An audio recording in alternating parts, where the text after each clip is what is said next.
है कर्नाटका, यानी कि कर्नाटक में भी क्या है, विधान परिषद है। तो ये 6 राज्य ऐसे हैं जहां पर क्या है, विधान परिषद है। और विधानसभा ये तो प्रत्येक राज्य में कि जो अध्यक्ष होगा ये अपना त्यागपत्र किसको देगा और जो उपाध्यक्ष होगा ये अपना त्यागपत्र किसको देगा। तो मेरे बच्चे ध्यान रखेंगे।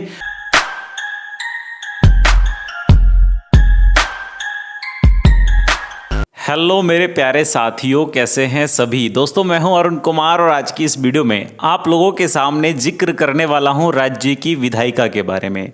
बेटा आप सभी जानते हैं कि भारतीय संविधान के अंदर 22 भाग हैं और 22 भाग में से छठे भाग को आज की इस क्लास के अंदर हम पढ़ने वाले हैं, डिस्कस करने वाले हैं। इस विधायिका से संबंधित कौन कौन से आर्टिकल, कौन कौन से अनुच्छेद होते हैं, वो सभी बातें आज की इस वीडियो में करेंगे। और साथ ही ये भी जानेंगे कि हमारे विधान मंडल में आखिर कौन कौन से अंग होते हैं। उन अंगों में आप जान पाएंगे कि विधानसभा और विधान परिषद भी होती है। आखिर ये विधान परिषद किन किन राज्यों में है और विधान परिषद और विधानसभा के सदस्य बनने के लिए हमारे पास क्या योग्यता होनी चाहिए हमारा, या फिर उन सदस्यों का कार्यकाल कितना होता है, वो सभी बातें आज की इस क्लास के अंदर हम करते रहेंगे। तो बेटा आप सभी जानते हैं कि जैसे 22 भाग हैं पूरे भारतीय संविधान में और छठे भाग जिसका जिक्र राज्य से संबंधित है उसको हम यहाँ पर पढ़ रहे हैं। जो 52 यानी कि आर्टिकल नंबर 152 से लेकर 237 तक आपको देखने को मिल जाता है। तो इसमें सबसे ही पहले बेटा आपको पढ़ने के लिए आपके पास रहेगा आर्टिकल नंबर 168 यानी कि 168। आर्टिकल नंबर 168 यानी कि 168 से हमें क्या पता चलता है बेटा, बहुत ध्यान से समझते रहेंगे वीडियो को और समझ में अगर आपको आ जाए तो वीडियो को लाइक कीजिएगा, चैनल पर नए हैं तो सब्सक्राइब कीजिएगा और बराबर में बेल आइकन का बटन है उसको भी प्रेस करना है। जितना हो सकेगा इस वीडियो को शेयर भी कर दीजिएगा अपने दोस्तों के साथ, अपने उन सभी स्टडी ग्रुप्स के अंदर जहां पर सिर्फ संबंधित बातें होती हैं किससे, पढ़ाई से। समझ में आ रही है बात। तो यहाँ पर हम आर्टिकल नंबर 168 या अनुच्छेद नंबर 168 की बात अगर करें तो इसमें क्या बताया गया है, मेरे लाल ध्यान से सुनेंगे कि भारतीय राज्यों में प्रत्येक राज्य के अंदर क्या होगा, एक विधान मंडल होगा। आर्टिकल 168 से हमें पता चलता है कि प्रत्येक राज्य में या राज्यों का क्या होगा, प्रत्येक राज्य का कहें तो ज़्यादा अच्छा है, राज्य का विधान मंडल होगा। अब बेटा राज्य का विधान मंडल तो होगा, लेकिन ये राज्य का विधान मंडल बनेगा किन किन चीज़ों से मिलकर, किन किन बॉडी से, तो वो बड़े ध्यान से समझते रहें। इस विधान मंडल का बेटा सबसे ही अभिन्न अंग होता है राज्यपाल। कौन होता है, राज्यपाल। और राज्यपाल के बारे में हम पहले पढ़ चुके हैं। राज्यपाल कौन बनता है, राज्यपाल की नियुक्ति कौन करता है, कार्यकाल, वेतन, सब कुछ हम जिक्र कर चुके हैं। इससे पिछली क्लासेस में आप जाकर देख लेंगे, आपको समझ में आ जाएगी बात। अब विधानमंडल के 2 अभिन्न अंग और होते हैं जिसको हम विधान परिषद और क्या कहते हैं, विधान सभा कहते हैं। एक अंग होता है जिसको हमने नाम दिया बेटा विधान परिषद और दूसरा अंग होता है विधान सभा। तो सर ये विधान परिषद क्या होती है और ये क्या सभी राज्यों में होती है, तो बच्चा नहीं, ये सभी राज्यों में नहीं होती। यानी कि विधान परिषद केवल और केवल अभी हमारे भारत के अंदर 6 राज्यों में है, बाकी राज्यों में नहीं है। तो वो 6 राज्य कौन कौन से हैं, ध्यान रखेंगे। वो 6 राज्य हैं उत्तर प्रदेश यानी कि यूपी, उसके बाद ध्यान रखेंगे बिहार में भी क्या है बेटा, विधान परिषद है।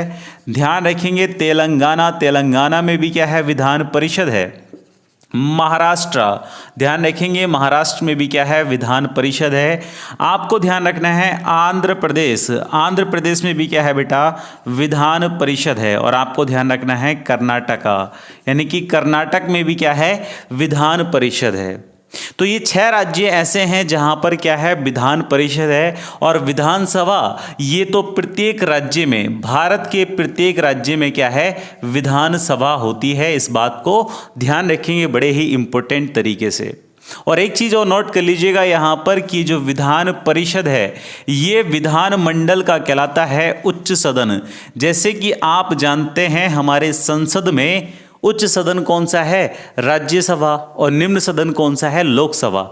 वैसे ही विधानमंडल में उच्च सदन कौन सा है, विधान परिषद और निम्न सदन कौन सा है? विधान सभा।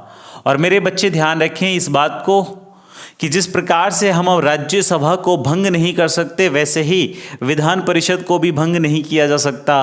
और ध्यान रखें इस बात को कि विधानसभा को कभी भी भंग किया जा सकता है, वैसे ही जैसे लोकसभा को भंग किया जा सकता है।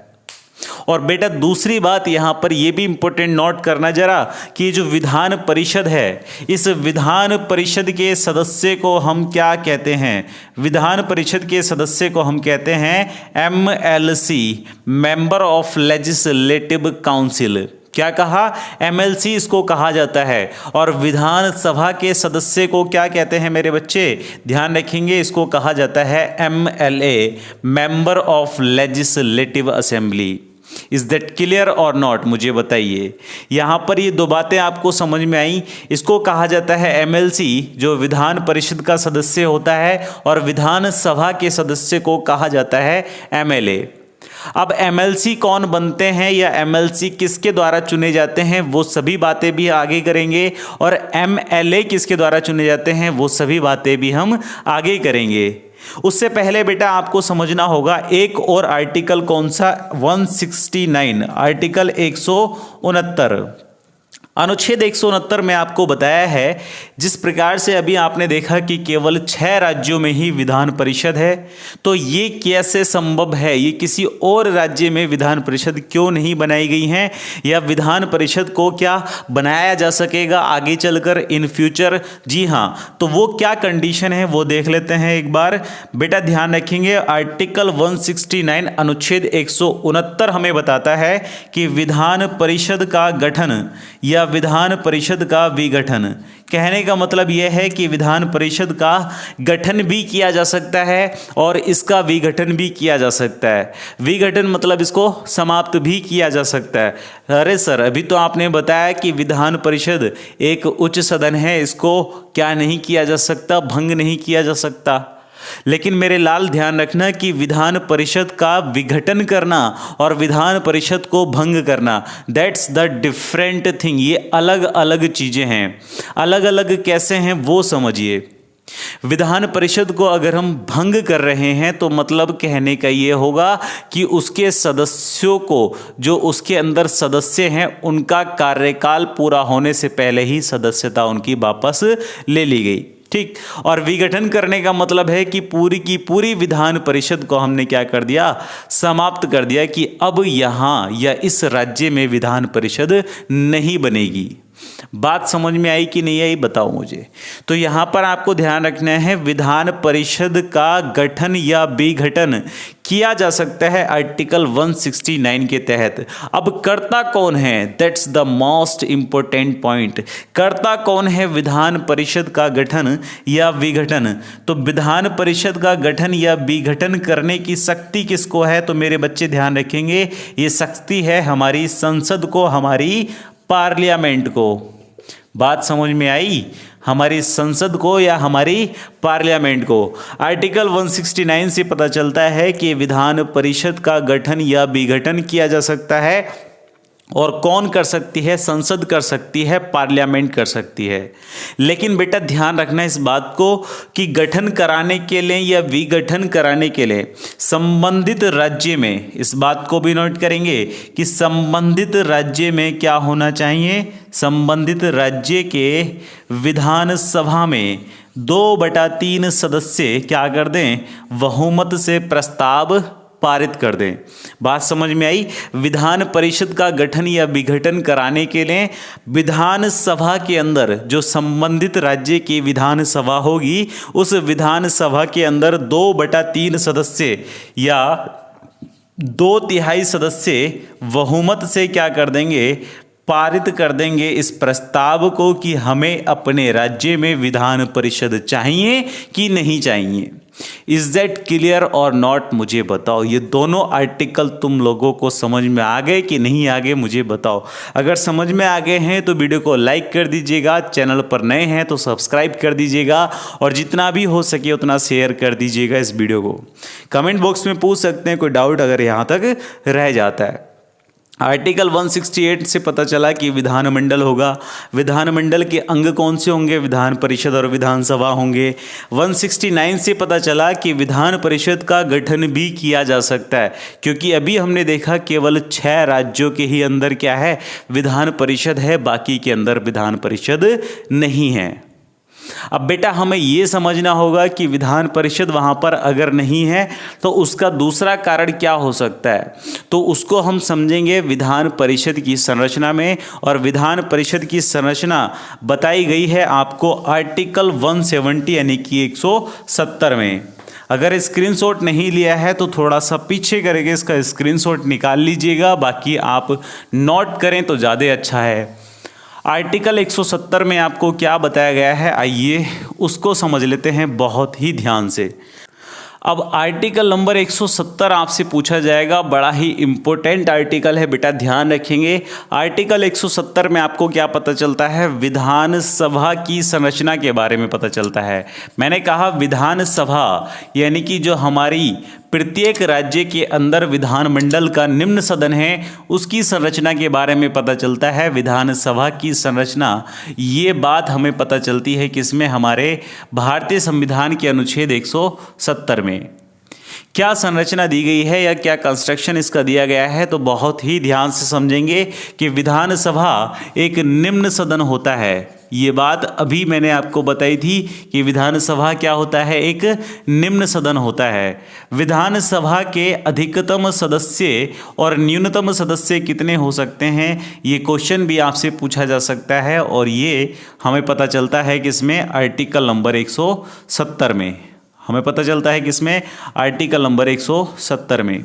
न्यूनतम सदस्य कितने हो सकते हैं, अधिकतम सदस्य कितने हो सकते हैं, और मैंने बताया कि इसके सदस्य को क्या कहा जाता है? MLA कहा जाता है। तो ये एक निम्न सदन है, इस बात को ध्यान रखिएगा।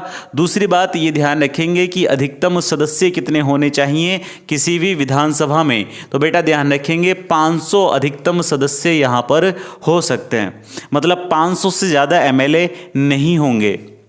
अगर ऐसी कोई स्थिति बनती है कि वहाँ पर 500 से ज़्यादा MLA बनने लगें, तो उसके लिए एक नए राज्य का, एक नए विधानसभा का क्या किया जाएगा?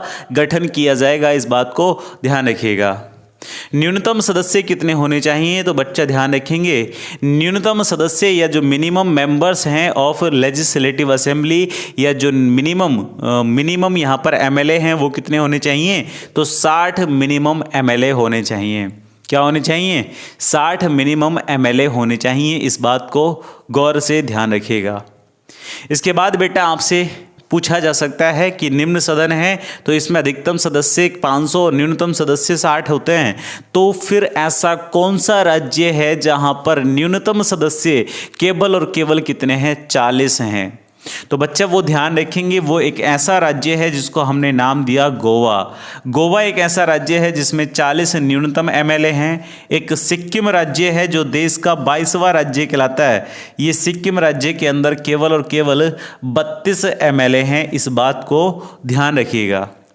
मतलब गोवा में 40, ये तो न्यूनतम से भी कम हो गया। तो मेरे शेर ये बात याद रखें कि ये दोनों क्या हैं? एक अपवाद हैं, एक एक्सेप्शन हैं। अपवाद क्यों है? मतलब गोवा और सिक्किम दोनों ही क्या हैं? बहुत ही छोटे क्या हैं? राज्य हैं। तो बहुत छोटे राज्य होने की वजह से ही क्या हो रहा है? यहाँ पर MLA की संख्या 40 और 32 है। इतनी बात समझ में आई कि नहीं आई? उम्मीद करता हूँ बहुत अच्छे से समझ में आ गई होगी। फटाफट से स्क्रीनशॉट निकालें और आगे चलते हैं। आर्टिकल 171 की तरफ मूव ऑन कर लेते हैं। और आर्टिकल 171 में आपसे क्या बताया गया है मेरे शेर? ध्यान रखेंगे। आर्टिकल 171 में आपको बताया जाएगा विधान परिषद की संरचना के बारे में।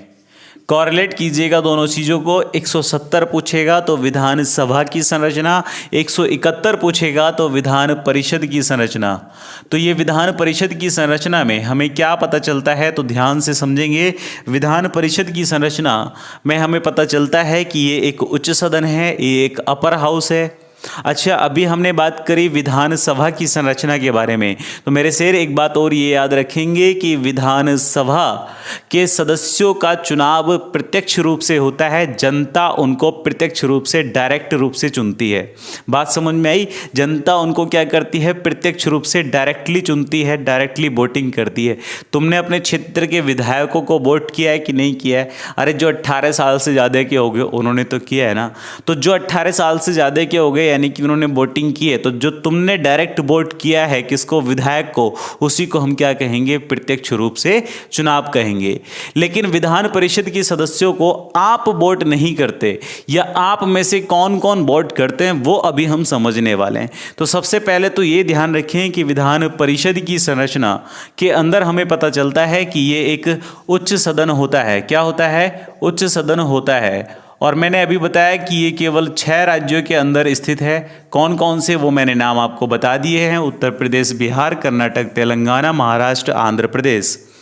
और यहाँ पर इस बात को ध्यान रखें कि विधान परिषद के अंदर या विधान परिषद में कुल अधिकतम सदस्य कितने हो सकते हैं और न्यूनतम सदस्य कितने हो सकते हैं, ये बात आप ध्यान रखिएगा।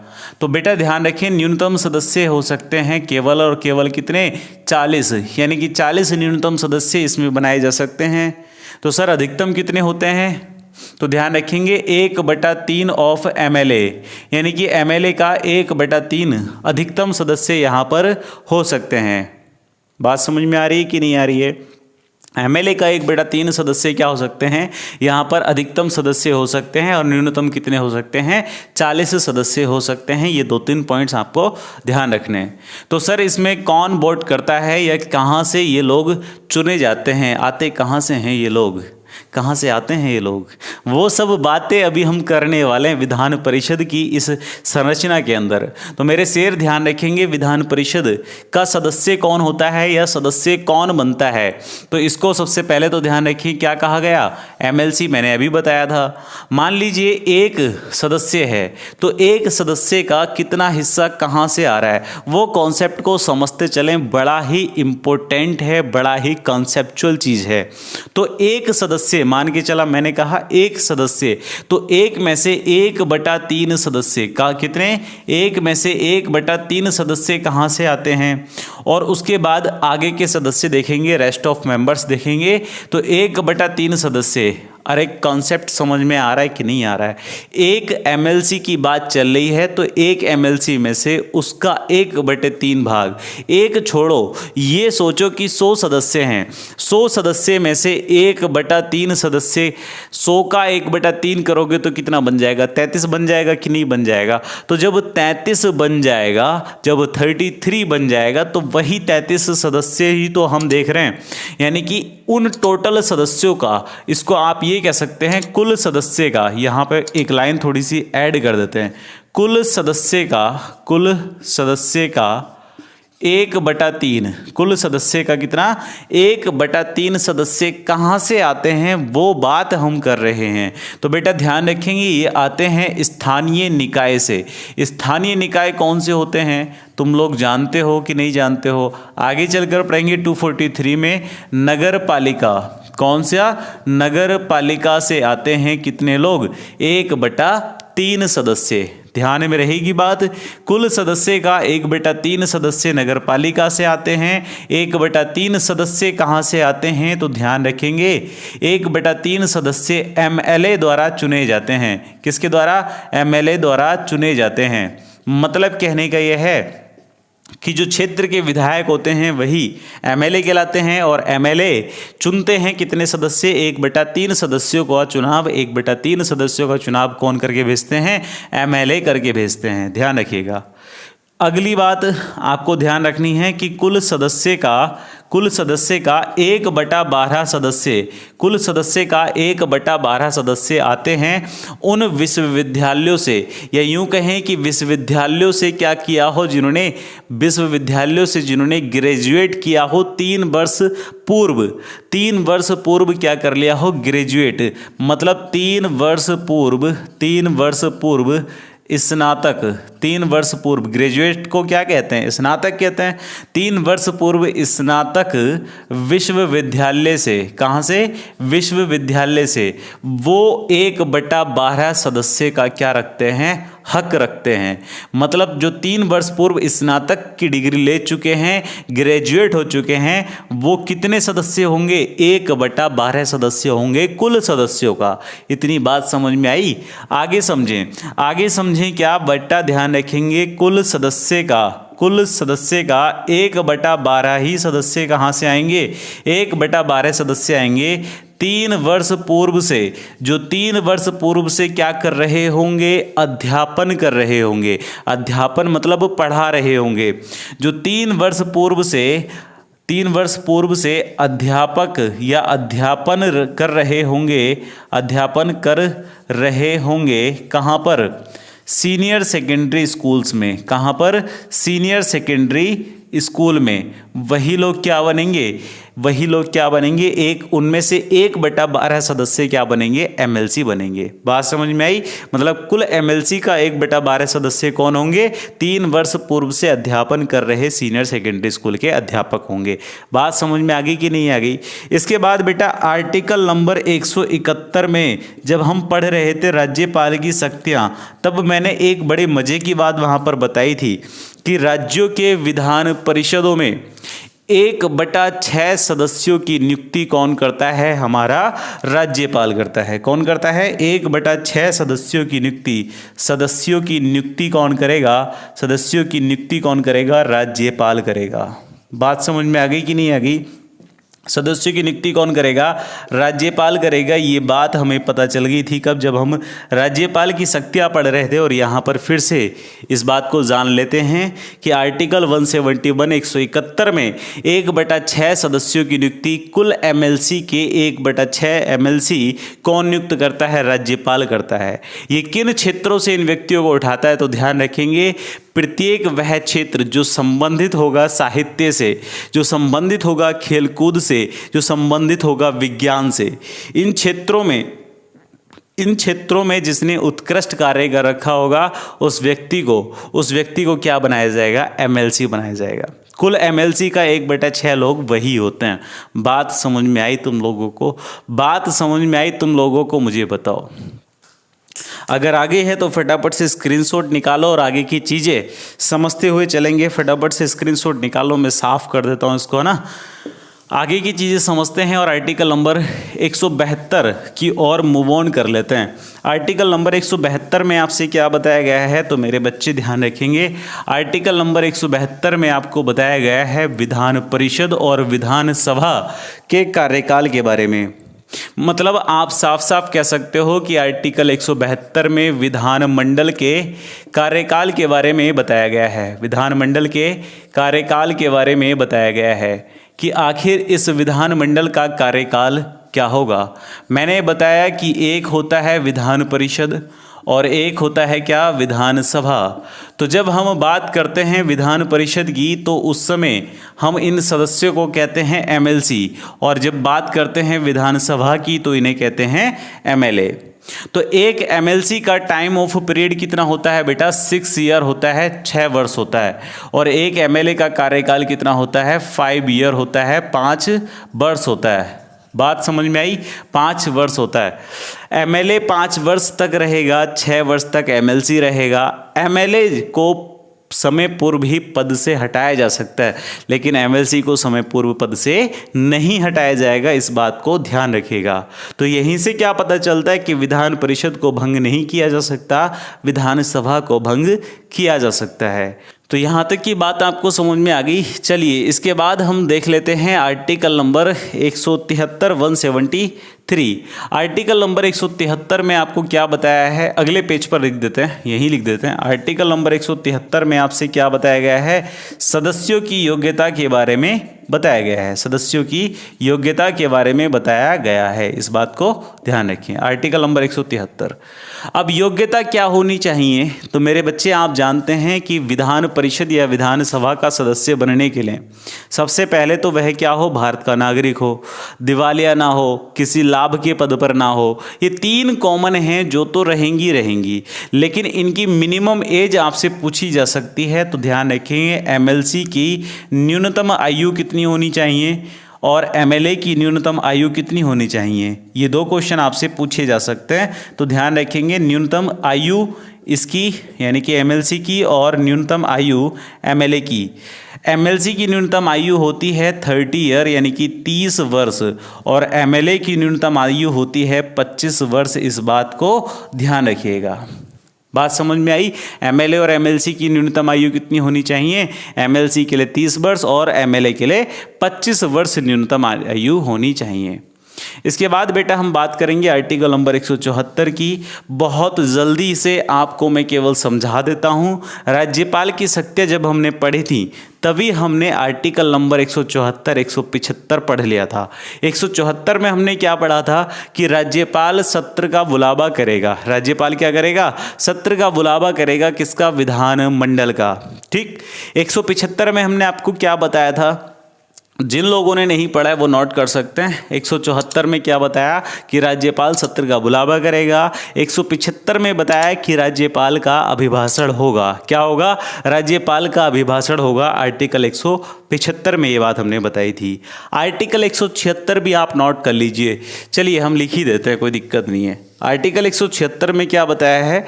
राज्यपाल का विशेष अभिभाषण। राज्यपाल का विशेष अभिभाषण आर्टिकल 176 में बताया है। ठीक है, लिख देते हैं फटाफट से। आर्टिकल नंबर 174 में, आर्टिकल नंबर 174 में क्या है? राज्यपाल का सत्र या राज्यपाल सत्र का बुलावा भेजेगा। सत्र का बुलावा भेजेगा, या आप ये कह सकते हैं कि राज्यपाल सत्र बुलाएगा। बातें की है। उसके बाद आर्टिकल 175 ध्यान रखना है, क्या बताया है? राज्यपाल का अभिभाषण। राज्यपाल का अभिभाषण आर्टिकल 175 में बताया है। इसके बाद आर्टिकल 176 आप ध्यान रखेंगे। आर्टिकल 176 में बताया है राज्यपाल का विशेष अभिभाषण। राज्यपाल का विशेष अभिभाषण आर्टिकल 176 में आपको बताया गया है। इसके बाद ध्यान रखेंगे आर्टिकल 177 नॉट इम्पोर्टेंट, इसलिए डायरेक्टली आपको क्या पढ़ना होगा? आर्टिकल 178 पढ़ना होगा। अब आर्टिकल 178 में क्या बताया है तो मेरे बच्चे ध्यान रखेंगे। आप जानते हैं कि जिस प्रकार से लोकसभा के अंदर क्या होता है, एक अध्यक्ष और एक उपाध्यक्ष होता है, वैसे ही विधानसभा के अंदर, मैं इसको VS लिखूं कोई दिक्कत तो नहीं है, VS यानी कि विधानसभा का एक अध्यक्ष और एक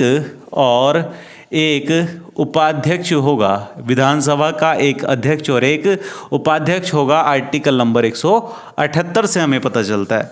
आर्टिकल नंबर 179 से क्या पता चलता है कि जो अध्यक्ष होगा ये अपना त्यागपत्र किसको देगा और जो उपाध्यक्ष होगा ये अपना त्यागपत्र किसको देगा। तो मेरे बच्चे ध्यान रखेंगे, अध्यक्ष त्यागपत्र देगा किसको? उपाध्यक्ष को, और उपाध्यक्ष त्यागपत्र देगा किसको?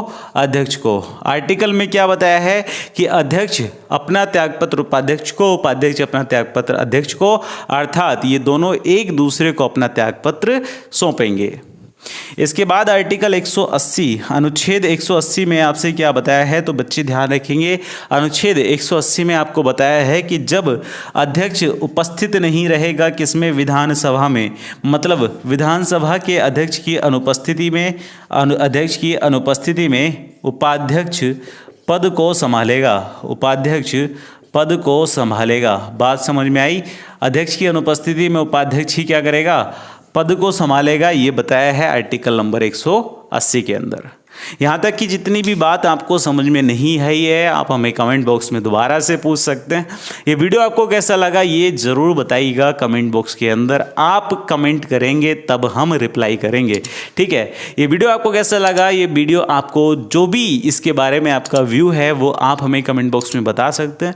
वीडियो पसंद आया तो लाइक कीजिएगा, चैनल पर नए हैं तो सब्सक्राइब कीजिएगा और जितना भी हो सके इस वीडियो को शेयर कर दीजिएगा अपने दोस्तों के साथ सभी स्टडी ग्रुप्स के अंदर। बाकी आप लोगों से मुलाकात होती रहेगी इसी चैनल पर। पॉलिटी का पूरा कंटेंट यहाँ आपको मिल रहा है फ्री ऑफ कॉस्ट, तो जाकर देख लीजिएगा। पूरी प्लेलिस्ट मिली हुई है, पड़ी हुई है, उसको आप देखें आराम से, है ना। बाकी थैंक यू सो मच। मैं अरुण कुमार, आप देख रहे थे एग्जाम रेल। बाकी मिलते हैं नेक्स्ट वीडियो में।